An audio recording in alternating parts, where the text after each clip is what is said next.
I'm bored. Let's read a book. After we were well into the lectures from Talrin, Magister Cassius and Magistra Tirana, the lady with the glare that even quieted me, one morning Talrin marched us down another long but well-lit tunnel and out into a wide room sunken partially into the ground. Underground or not, the overhead and upper side windows admitted more than enough light. Unlike the teaching rooms, the stone walls were plastered over with an almond-shaded white finish. The flooring was a strange part. Neither wood nor stone, but a greenish, springy substance that gave slightly over a foot.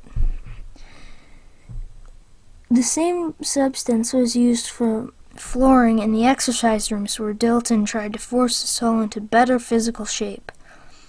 I had tried, but hadn't been able to break even the slightest fragment from it, even though I could squeeze it enough to press a thumb's width of it between my fingers, and the woodworking with Uncle Sardit had left them strong. The muscles in my legs were what suffered under Dilton, especially from running and stretching. The best part of the conditioning was watching Tamara and Crystal. I didn't really dare to do more than watch with either one. Sometimes, as with the time on the lawn, Crystal would sit next to me or ask for a hug, but she clearly wanted it as a brotherly gesture, or even as a fatherly one, and that was the way it stayed, no matter what my body said.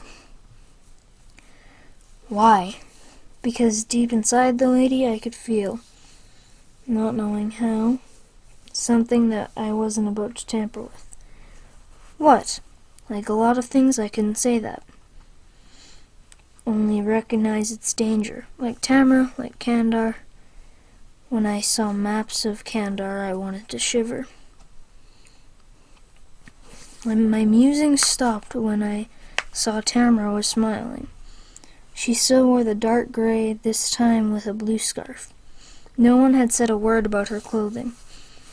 Then Talrin hadn't said a word about my dark brown garments either. Against the wall opposite the door we had entered were a rack of objects, some clearly swords or knives. Half a dozen of each were racked next to each other, and there were 5 large racks. Candidates? Talrin cleared his throat. He always cleared his throat after he got our attention. This is Gilberto.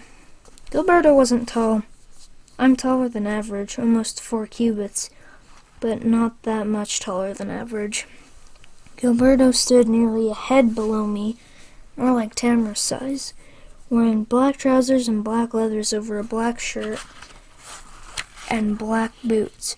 With his black hair and pale white skin, he looked like an executioner. This is Gilberto, repeated Talrin. The world outside Recluce boasts an array of weapons. Gilberto will attempt to give you some familiarity with the most common and some minimal ability with 1 or 2, assuming you are willing to learn. Gilberto smiled crookedly, as if offering an apology. The expression turned him from a colorless executioner into a sad-faced clown. Tamara studied him from one side. I just smiled back at the man. He looked funny. Boring or strange as some of the Brotherhood could be, I never doubted their abilities. Crystal pursed her 2 red lips, trying not to giggle. Rin scowled, Merton licked his lips. Dorothy looked at Talrin and at Gilberto without saying a word. Gilberto acknowledged us. Bending forward at the waist, the gesture was formal. There are weapons on the racks. Please look them over. Pick them up, handle them, touch at least 1 of each kind. Whichever one of them feels most comfortable to you, please take that one and sit down on one of the pillows at the end of the room. The weapons master's eyes turned cold. Do not pick a weapon with your head. Do not pick whatever seems the easiest or the most destructive. The weapons you use must reflect you. Later, I will teach you about the other weapons. He bowed again and gestured toward the racks. Gilberto was serious. I knew that, so I edged toward the nearest rack, on which I could see swords, long ones, short ones, some no bigger than long daggers. I looked at a narrow-bladed sword with a business-like handle, finally nerved myself to pick it up, and darn near dropped it. The chill and almost forbidding feel of the weapon nauseated me. As quickly as possible, I set it down, wiping my forehead. Crystal and her darn giggles. Go ahead, you pick one up. She twisted her black hair over her shoulder and reached past me for the sword, easily holding it, turning it in her hands. It feels fine, but not quite right. She set it down and reached for a slighter, shorter sword, although it had the same narrow blade. I reached for the sword she had tried, the one I had let go of so quickly. The jolt and chill weren't quite as strong, but my stomach still twisted. Looking for Tolerant, I wondered what trickery he and Gilberto were up to. But Tolerant had disappeared so silently no one noticed his departure. Gilberto stood at the end of one of the racks, a thoroughly impassive, even bored look on his face.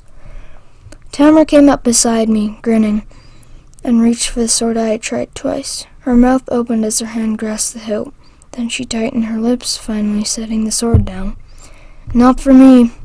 A faint sheen of perspiration had popped out of her forehead.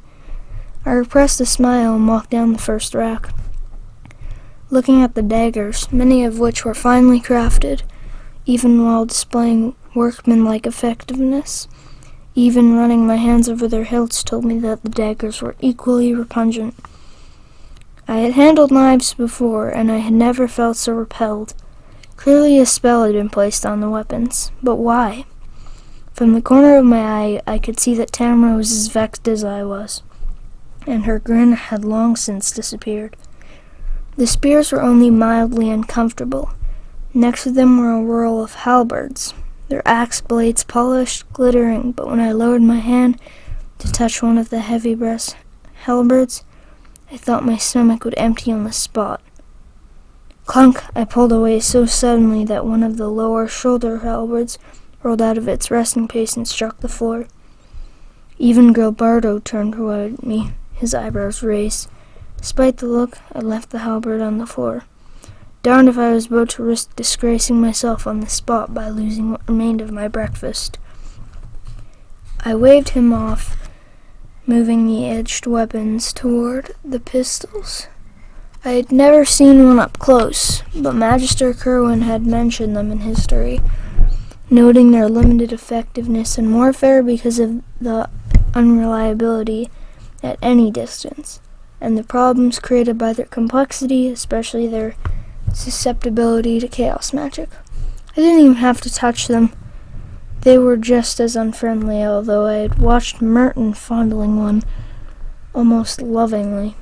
So I admired their carved handles and blued steel, and barely let my fingers pass over them, walking down the weapons rack to the next. On the next were various clubs. I tried several, relieved that I could at least pick them up. Not one felt comfortable, but my stomach didn't do flip-flops either. The metal ones, like the mace and the Morning Star, screamed at me to leave well enough alone. After the experience with the halberd, Gilberto's instructions or not, I left him alone. Next to the clubs were some coiled ropes. They felt all right, only faintly repugnant. But what could you do with a rope? How was that even a weapon? Then there were some sort of polished handles connected by heavy cords. The same thing there. I could handle them, but couldn't imagine how they worked. Finally, I came to the staves. Surprisingly, there were two dark ones, of a polished dark brown wood, dark and white oak, rather than black oak or black lorcan like my staff. Also, unlike my own staff, which Tolerant had suggested most strongly that I leave in my room during instruction periods, none of the staves were bound in metal, although their finish was almost as fine as that which Uncle Sardit had imparted with my staff. One staff, which I took, nearly matched my own in length. The other was somewhat shorter. Both were the first weapons, if staff ever were a weapon, that hadn't made me uncomfortable. With the longer staff in hand, I looked at the remaining section of the last rack, which contained truncheons. One, more like a short staff, although it was pitch black, beckoned almost as if a full-length staff. I held it for a while, then returned it. Tamara walked down to the staves. Her feet dragged as if she wanted no part of them. Her lips were pressed tightly together, and she carried no weapon. Beyond her I could see Crystal standing by a brown leather sitting pillow, almost fondling the deadly sword. Merton sat examining the pistol which he had taken from the racks. Samuel carried a pair of matched truncheons, and Rin was still poking around the blades. My eyes shifted back to Tamara. Her forehead glistened with a layer of precipitation as she picked up a steel mace with iron spikes. The mace was nearly the size of hers. Her lips tightened until I could see the whiteness of them even from 5 cubits away. Slowly she set the mace back in the rack. I had to admire her strength, even if she were far more stubborn than I. But why did she put herself through that kind of torture? It was torture, that was certain. Her hands were almost shaking by the time she finally reached the staves. "Think it's amusing, do you?" Tamara's voice was like molten lead. I shook my head. She didn't have to prove anything to me, and she certainly didn't owe any sort of proof to the Brotherhood. She looked right through me as she picked up the other dark staff. The tension in her body eased, but the frown remained, like a line chiseled above the ice-blue eyes. Unlike some redheads, or Dorothy, Tamara didn't darken her eyebrows, as she seemed to scorn any kind of adornment except the colored scarves she wore. "Tamara, Larist, are you finished admiring your weapons?" Gilberto's voice was dry. "Admiring is not the word I would have chosen," observed Tamara, her voice cold enough now to chill warm fruit juice instantly. Gilberto ignored her comments, stood there waiting, holding a short black baton in his hand, the length of a truncheon. As I scrambled to the pillow next to Crystal, Tamara sauntered toward a pillow at the other side of the group. Each step was slow and deliberate. Gilberto waited. I would have clobbered her with something. He just gave her a slow, lazy smile, and I shivered. Tamara smiled back sweetly. Crystal giggled. Gilberto turned to the group even before Tamara seated herself. "The weapons you have in your hands are the weapons most suited to your temperament." Gilberto's voice was dry. "That does not mean they are the best weapons for your defense, not right now. If you choose to learn them, they will become the best weapons for your defense." The weapons master surveyed the group, as if asking for questions. "You keep talking about defense," asked Tamara. "Is your purpose only to teach us self-defense?" Gilberto hesitated, glancing toward the open doorway to the tunnel through which we had entered, as if looking for Torin. Finally he answered, "Anything used as a defense can be a weapon. Violence is not the way of Recluce or of the Brotherhood. You may use what we are able to teach you in any way you wish." He smiled faintly. "Those who find more joy in using weapons than in avoiding their use will appreciate hammer or candor." Once again, one of the brothers really hadn't answered the question.